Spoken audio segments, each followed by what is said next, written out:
Magandang araw, ang ibabahagi ko sa inyo ay tungkol sa alegorya ng yungib. Magbasa, makinig, matuto at magsaya.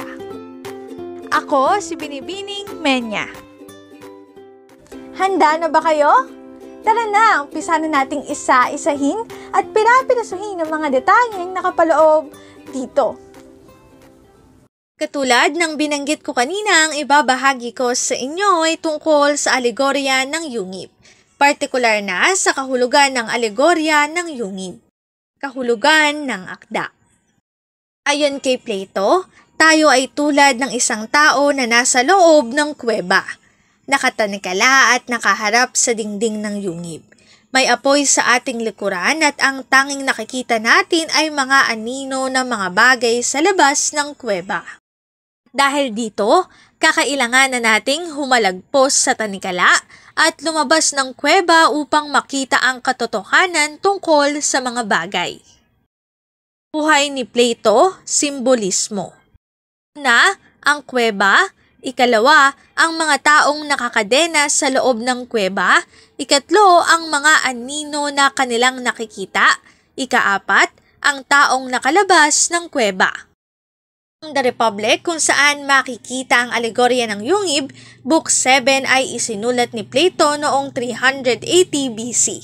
Binuo ni Plato ang Platonic Academy. Pinag-aralan dito ang mga paraan kung paano mapapabuti ang pamahalaan sa Greece. Taliwas naman ang turo ni Aristotle na kanyang naging estudyante. Ayon kay Aristotle, ang katotohanan ay ang karanasan sa pamamagitan ng ating mga mata, tenga, pandamdam, pangamoy at panlasa. Ang mga ideya ay wala pa sa ating isip noong tayo'y ipinanganak, taliwas sa turo ng guro niyang si Plato. Ang isip ng tao ay tinagurian ni Aristotle na tabula rasa na ang ibig sabihin ay blankong tableta. Bawat karanasan sa pamamagitan ng ating senses ay isinusulat sa nasabing tableta. Ang kaisipang ito ay tinawag na empirisismo. Ang link na ito ang aking source sa written information na makikita nyo sa bawat slides. Kung interesado kayo na magbasa pa, maaari nyong bisitahin ang website na ito. Kahulugan ng alegorya ng yungib.